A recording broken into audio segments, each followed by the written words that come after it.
Ranma One Half's remake is out, and much like in the 90s, it has taken over the anime fandom. A lot of fans in the 90s are pouring back to this classic by Rumiko Takahashi. Now, of course, that's a big name in anime, and when many people think of Rumiko Takahashi, they think of, in America at least, waking up at 5:30 a.m., watching the very end of Adult Swim and seeing that same ending each time they woke up as though they only played the one ending every episode and every season. I don't know, just saying.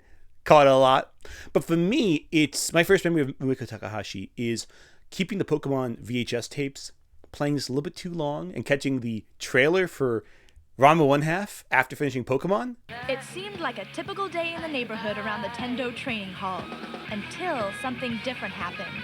Which is strange, considering I don't think that show's very appropriate for the target demographic of Pokemon, that being 5-year-olds, but I digress. I do think a lot of us got introduced to Takahashi very young, and specifically Ranma One Half very young, especially if you're like my age and thus getting into the geriatric room in the hospital whenever you go there. So when many of us were watching Ranma at a very young age, I think it did influence us growing up. I'm sure looking back you think, yeah, none of this is going to affect me when I get a little older.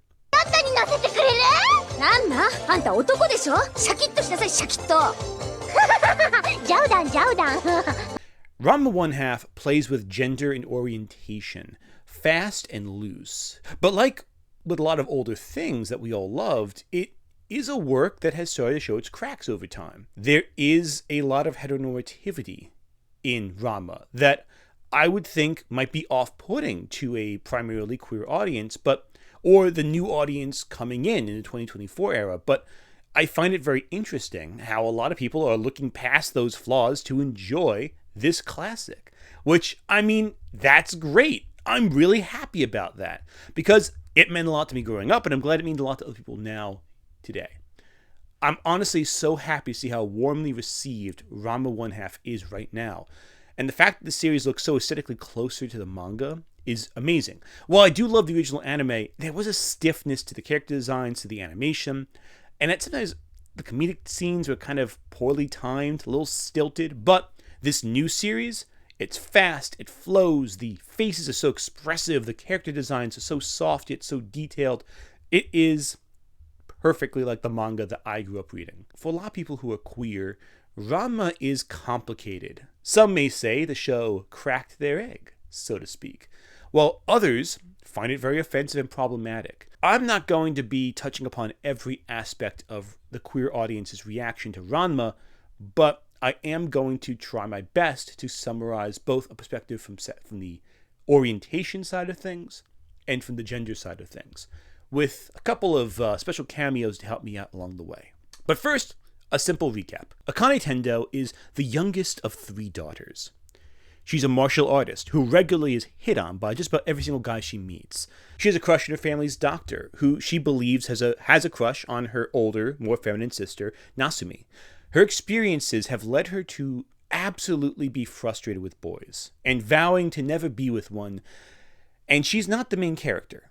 The main character is actually Ranma Saotome, a young martial artist who, after training with his father, who is a contender, along with Gendo Ikari, for being the worst father in anime in the 90s. So after training with his father, Ranma ends up in a cursed spring, where he's doomed to transform back and forth between a male and female body whenever doused with water. Oh, and Ranma and Akane's father, years ago, agreed to betroth their children, arranging a marriage without any of their input, without them knowing about it even. Parents of the year. Parents of the year. Now, Akane is actually initially pretty okay with this because, hey, Ranma comes back in girl form. No idea that he switches genders back and forth. Thinks, oh wow, I'm so glad I don't have to date a boy. So Ranma arrives at the Tendo household as a girl. And Akane she feels a great sense of relief about it. Not because they'd get married. I mean, of course, same-sex marriage was illegal in Japan at the time. But because Ranma wasn't a boy. Hilarity ensues when Ranma takes a bath and comes out a boy, right when Akane decides to take a bath around the same time, because, of course. So yeah, the show follows a simple formula. Wild character arrives, adds to the convoluted love triangle by either crushing on Akane, crushing on one of Ranma's genders, while maybe hating the other gender, who knows. things grow more complicated as the cast expands, resulting in a romantic comedy battle manga that has a devoted fan base. Now, in the interest of the video, I did a lot of reading. As in, I reread Ranma 1/2's manga. All of it. I read several articles as well to get different opinions on different topics, some of which I will directly cite here, others which I will flash on screen. I also have a list of these articles in the description below. They are two lenses through which I want to analyze Ranma. How does Ranma play with orientation, and how does Ranma play with gender identity? The answers may surprise you. Also, for the sake of discussion, because Ranma primarily identifies as male, we will be using he, him pronouns when discussing Ranma Saotome. The Ranma love triangle is a lot. This love triangle is actually very simple when you get the hang of it. So first off, we have the main guy himself. So obviously we start off with our guy Ranma, right? And from there, we have Akane. We have Ranma and Akane. Obviously, the main couple of the show, right? Pretty basic. But then we have one of the guys who likes Akane quite a bit. So one of the guys who's pursuing Akane is Kuno. Now, Kuno fights for Akane, basically get her to woo her, essentially, and sees Ranma, male form, as a rival for his love. However, then he meets Ranma in girl form and forms an immediate crush on Ranma, who he calls the pink-haired girl, doesn't know who she actually is, just is immediately in love, of course, naturally. To make things more complicated, Kuno has a sister. Kuno's sister, Kodachi, has an immediate crush on Ranma in male form. So the two siblings, both pining after the same character, don't know they're the same person. Yeah, hijinks ensue. But then there's my boy, the best character in the whole show, Ryuga, who is cursed to become a pig because he pursued Ranma to China as well, and like a little pig boy, not like that. He is Ranma's rival, but they kind of become friends over time. Terrible sense of direction. Has a crush on Akane, but Akane doesn't like Ryuga, in part because Ryuga early on gives her a very shall we say, close-cut haircut, a bit of a bi-cut, if you will. But in pig form, Akane loves Pichan, who she does not realize is in fact Ryuga. To add to matters, there's Shampoo. This is where things get a little more complicated. So there's Shampoo. Shampoo's a martial artist that Ranma encounters in China in his girl form. And Shampoo comes from a village where essentially if you lose to a man, you have to marry them. And if you lose to a girl, you have to go out, fight them again, and eventually execute them. Ranma wins as a girl. So Shampoo decides to pursue Ranma to kill him, basically. But when she gets to Japan, she realizes that Ranma's kind of hot, and she falls for him in male form. So she has that kind of mix. Technically, she lost to a guy, so technically, she's got to marry him. Of course. So tries to make him out to be her next fiance. Then there is my other girl, who is great. Ukyo is where things get complicated. So 10 years prior to the manga starting, she was technically engaged to Ranma, unbeknownst to Ranma. But after Ranma's father broke off the engagement, again, Ranma's oblivious to all this, Ukyo swore off dating boys, much like Akane, though she took it one step further by rejecting her femininity. She no longer presents as feminine physically, instead dressing as a male. We'll get to that later. However, Ukyo and Ranma in the present have more of a friendly relationship, and while Ukyo is trying to win Ranma over, she's also not insane. So that makes her best already of all the different love interests for Ranma aside from Akane. Okay. So you confused yet? Because it's more complicated. Because all these extra things, all these guys, they have more love interests who want to pursue them that they're ignoring to get to Ranma. And some of those love interests they're ignoring then pursue Ranma, either make their love interest jealous, or maybe they just develop feelings for Ranma. And then there's Tsubasa. We'll get to her. Primarily, there's two forms of attraction that Ranma, by its nature, features. Superficial attraction to the body, and deeper attraction to the soul and mind of a person.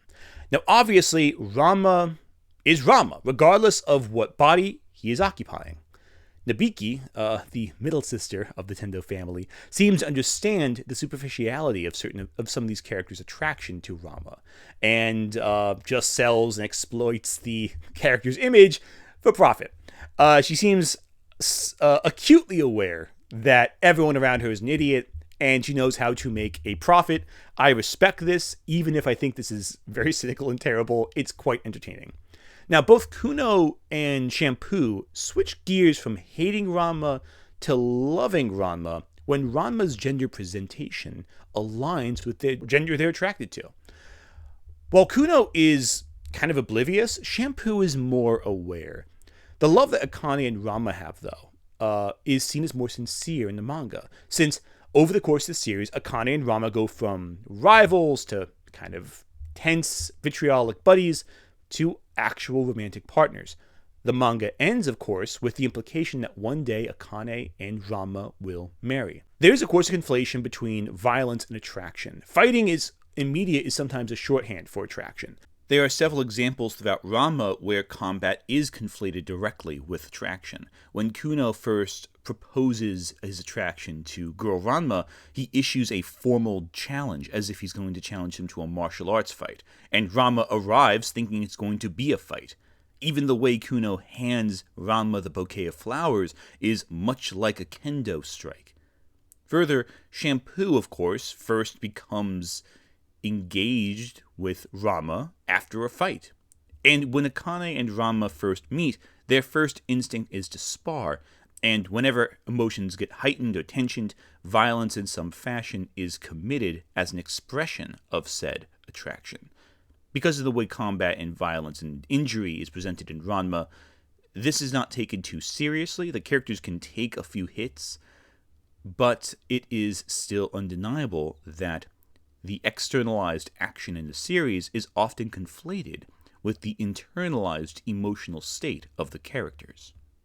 You have the two rivals who they get real close up to each other, and many of the times they're fighting, you kind of wonder, are they fighting or are they flirting? One of the two. But whereas a show like Love Hina might incorporate violence where the helpless male stumbles into an awkward situation and then the aggressive female love interest just clobbers him for a mistake, Ranma and Akane have more of a back and forth. They're both martial artists who express affection through their fists.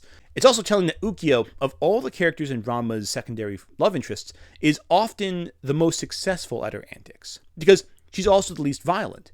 She isn't trying to beat up Ranma so much as become friendly with him and, form an actual relationship. I think a lot of people sleep on Ukyo. Honestly, rereading it now, I was more interested in Ukyo's story than I was when I was first reading it, because I think she's less flashy than, say, Shampoo or Ryuga or, what have you. And I think as a result of that, you kind of develop a sense of she's a little more chill. Now, where it gets tricky is how the show chooses to not examine queer identity. Characters, especially gender non-conforming characters like Ukyo or Tsubasa, we'll get to that character before the end, they're presented in a humorous manner, right? The character who looks like a boy, seemingly flirting with Ranma, it's a gag. Kuno hitting on girl Ranma, not realizing Ranma is in fact a guy, hilarity. Akane trying to convert someone she thinks is a lesbian to being straight, so funny. That joke was very effective. We'll get to Tsubasa later, don't worry. Some people read that and feel that the manga is making light of different gender identities, but others will point out, all attraction in Ranma is played for laughs. Again, there's the one little gremlin guy, Happo-sensei. He is a disgusting little pervert man, and he runs around and pervs on people. There's more jokes made at the expense of heterosexuality than bisexuality or homosexuality. Ultimately, this leads to Ranma's core thesis, that there are forms of love that are beyond gender, focus on the soul. In this sense, Ranma is actually a very pansexual story, because his attraction despite gender is ultimately what trumps over everything else. Ranma does not break the curse by the end of the series. He is still going to switch between male and female bodies, but Akane loves him anyway. And that means that maybe not intentionally, but there is an emphasis of love despite gender, then love for gender, as well as making fun of people who are more superficial about gender, including perverts, as we see with, There's also an episode later on in the show where Akane hits Ranma so hard on the head that Ranma forgets he was ever a boy and starts believing he was always a she. And Akane tries to bring Ranma back to his original state of personality. Some people have read this as also kind of being Akane playing conversion camp, but this is actually different because she's trying to restore the person who she's engaged to, the person who she's grown to quite fond of. And this change isn't, again, by choice. It is, again, forced upon Ranma, much like his gender transformations. So it's less conversion and more restoration. I can see some people reading that, though, as Ranma identifying purely as female and Akane trying to go back, no, you're a guy, and reading that as probably a little problematic, but in context, it has more to do with Akane's attraction to Ranma's soul and draw to Ranma's personality than necessarily the gender identity he aligns with, because Ranma acts completely differently when identifying as female, which I think could probably be read in a different context, that being a girl makes you act completely differently, but I digress. In terms of identity, this is arguably the most difficult thing about Ranma that I have to write about, because obviously I am cis, but you know who else is cis? Rumiko Takahashi. The creator of Ranma is undeniably fantastic at what she does, creating these sprawling casts of lovable characters, but I don't think she really understood or cared to understand the complexities of gender identity before working on Ranma. Yet despite that, for many people, her work connected with them at a time when they needed it most. But for this right now, I want to have a few other voices speak out before I offer my 2 cents to the matter. Writer Marian B. in the article Ranma 1/2 My Fave is Problematic for Anime Feminist wrote in 2017, throughout the series, Ranma's transformations remain superficial, and he regularly uses his female body as an object to further his goals. It is a distraction to win fights against the perverted master Happosai, a disguise to prevent Ryoga, one of his many rivals, from making moves on his fiancée Akane, and so on. Most of the time, his female body is used as comic relief, or worse, a handicap. Throughout the series, women are presented as secondary to the male leads, especially in combat. Each girl fights Ranma at their introduction, yet we rarely see them participate in serious battles after that. Those are reserved for Ranma, or, if Ranma needs any allies, his rivals Ryuga and Moose. That leaves the girls' fights against Ranma and each other as the only testament to their power. Discouragingly, they all lose the former embarrassingly fast, and the latter aren't taken seriously. That article more analyzed the division between men and women in Ranma and the heteronormative binary at play. Another article on the same site, Ranma 1/2 and the Anything Goes School of Accidental Trans Narrative by Paul White, takes a different approach, analyzing how the series handles trans narratives accidentally. Paul wrote from the perspective of a trans man who in part identified with Ranma's struggle with gender identity. Looking back at Ranma 1/2 30 years after it first aired, the series has not aged well. It's outdated for its depictions and treatment of women, and the very real trauma that the characters inflict on each other. Characters with queer subtext are consistently homophobic, and gendered norms are assumed to be universal and sacrosanct. And yet, by depicting a cis male character who retains his gender through a magical transformation, the pain and awkwardness of the resulting gender dysphoria resonated with me, both as a teen and today, and makes a good parable for the messy and sometimes toxic process of coming to terms with a trans masculine identity. Ranma does not transform into a cis woman, but a trans man, and his vulnerabilities are still relevant, even if the way he navigates them is not. And to further add some emphasis, I reached out to a couple friends of mine, Chloe Sunflora and Crimson Ender, who can explain their perspectives on Ranma from a trans woman and trans man perspective, respectfully. So Ranma 1/2 was definitely something that awoke a lot of trans women. I feel like we can definitely agree upon that. But I specifically, and upon being asked to talk about this, immediately had a few immediate examples come to mind. But I feel like the first and very big example of Rama as a trans woman making sense, or at least like working well in that regard, has to be the anime only episode in which Rama specifically loses their memory and ends up thinking that they're fully a woman, as in they're put into the state of being a woman, and hey, they get memory loss due to Akane beating the shit out of them.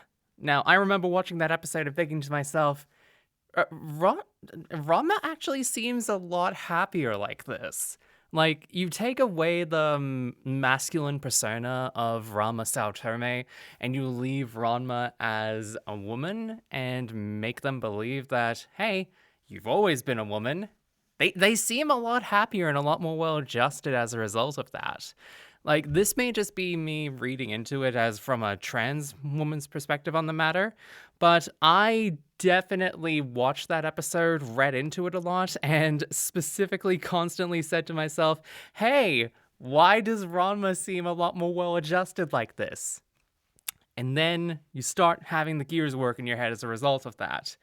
But that episode also works well because masculine Rama comes back as a result of that later in the episode, and you can immediately tell that something feels wrong. And I'm just like, oh my god, this is actually trans femme coded. This feels so on point as to what you would expect in that sort of situation, and it just... That episode is just one of the bigger examples. There's smaller examples for sure. The entire relationship that Rama has with Genma as a result of that, like, Genma is a piece of shit. We can go ahead and say that for the record. But I will go ahead and say that the way that Genma treats the fact that Ranma just is able to turn into a woman now, and just like that, and he's immediately just, like, absolutely disgusted by that. And while Rama is certainly a little bit put off by that at the beginning of the series, and while they learn to adjust to that, Genma, on the other hand, is just like, you fucking freak. And that to me just feels just so much like, oh god, this is way too real for the trans femme experience.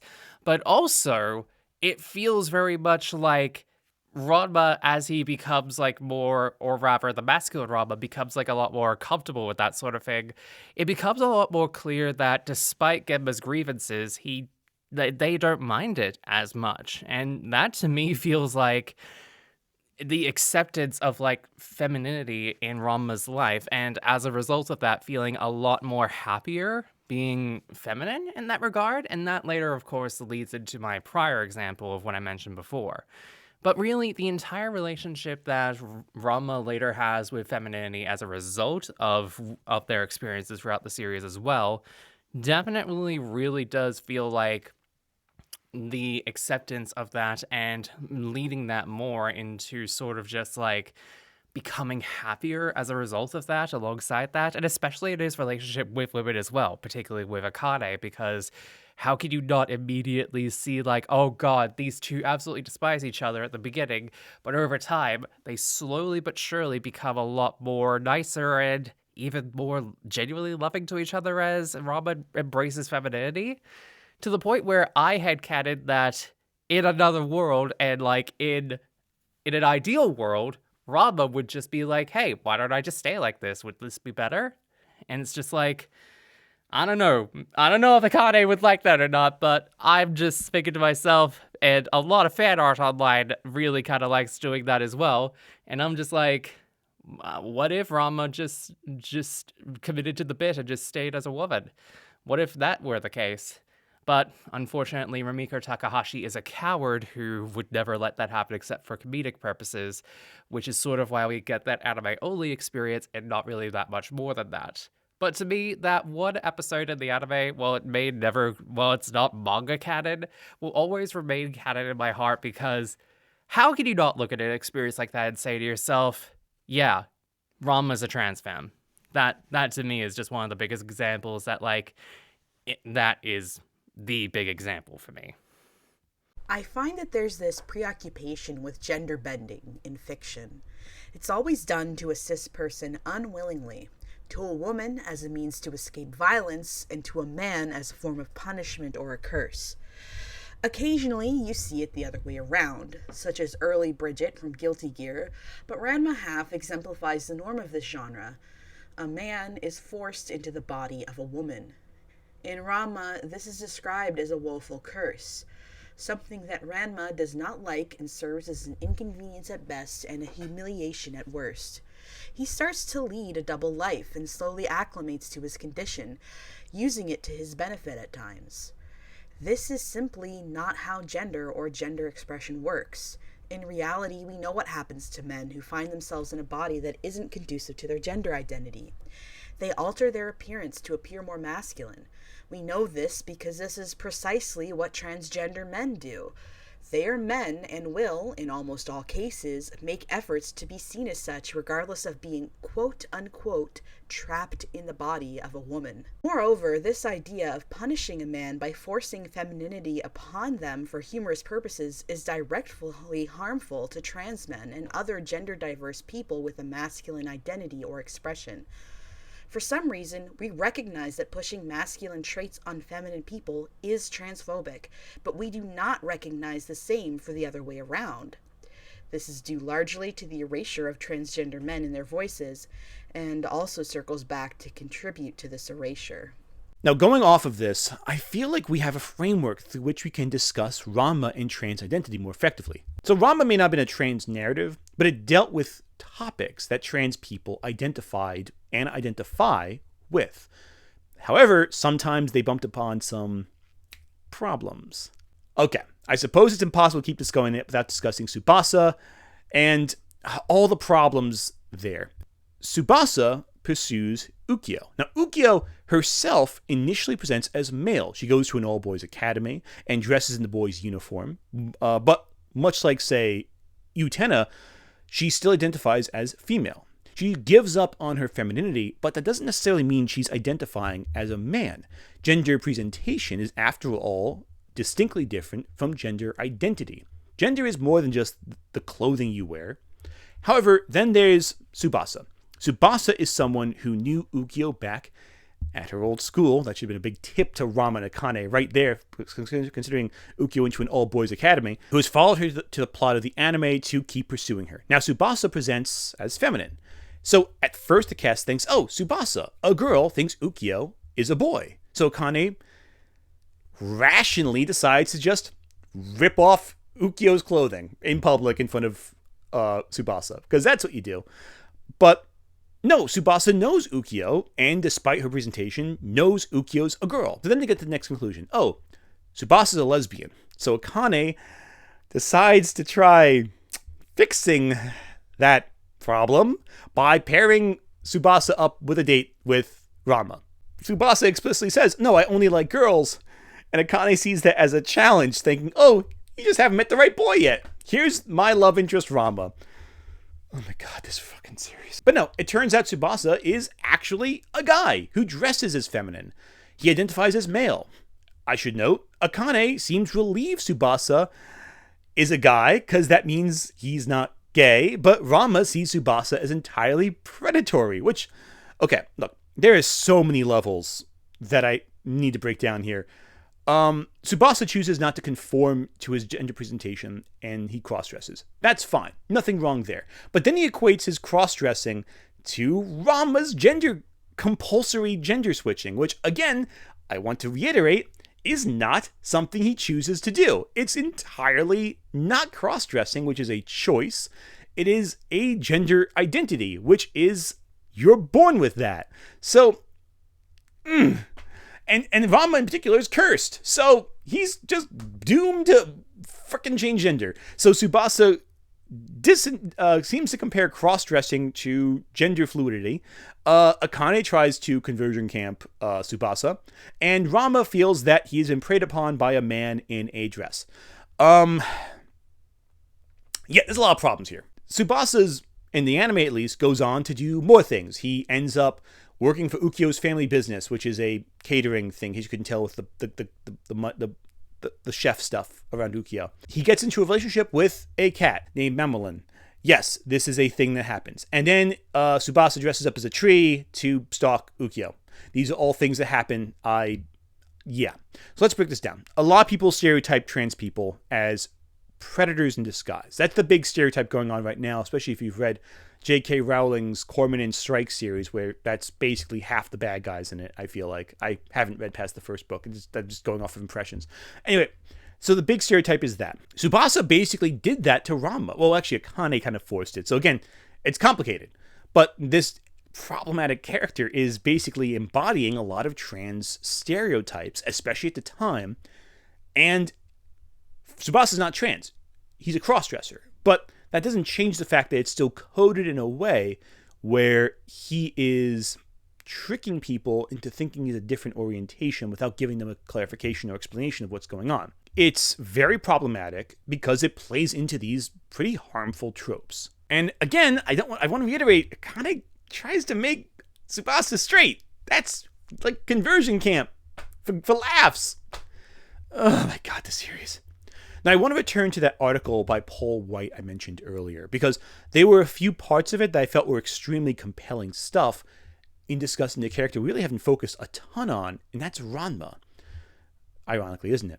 To quote White in his article about Ranma and trans identity, toxic masculinity is an under-discussed issue among trans men, and discussions about toxic masculinity tend to gloss over the ways in which trans men are susceptible to it. To put it simply, it is difficult to feel sufficient in one's masculinity when being insistently referred to as Miss and Ma'am, and therefore it's easy to fall into overcompensation, sometimes to the point of misogyny. For me, it seemed that in order to have people take me seriously as a man, I needed to get rid of or minimize anything that might come across as feminine. I trained myself to swear more. I switched from ballet to martial arts. My wardrobe became dull and ill-fitting, and I neglected my physical hygiene. I wanted to be normal, and I had internalized a rigid and uncomfortable framework of what that meant. This sentiment of needing to overcompensate for one's perceived gender ambiguity is strongly reflected in Ranma, as it often is for trans men early in the transition process. Now, indeed, Ranma feels the need to perform masculinity, especially to compensate for his divided identity. But some audiences read a little more into that. Is Ranma struggling with his identity as a girl, or is Ranma struggling to identify still as a boy? It's hard to say sometimes, because either through humor or through honest dialogue, some scenes in the show kind of flip-flop on that, or in the manga. Ranma is seen throughout the manga kind of trying to struggle with his identity. As a man, he's assertive and tough, but as a girl, he indulges in things stereotypically associated with girls and femininity in Japan. He enjoys wearing dresses, loves sweets and ice cream, and sure, he enters into beauty competitions because Ranma is highly competitive and has to win. So he sets his mind to win and be the most prettiest girl in town. But over time, you see Ranma get awkward and embarrassed when presenting as femme. But other times, he feels liberated in his new role. And you kind of ask, why is Ranma so excited sometimes to turn into a girl? To say Ranma is pressured into being extremely masculine, though, is an understatement. Ranma's dad swore to make his son a bastion of masculinity. Failure to do so will result in Ranma and his father performing seppuku, and his mother will assist and possibly perform it herself. Ranma has to pretend to be a perfectly normal man around his mother, right down to marrying a girl like Akane. Again, masculinity is tied to heterosexuality.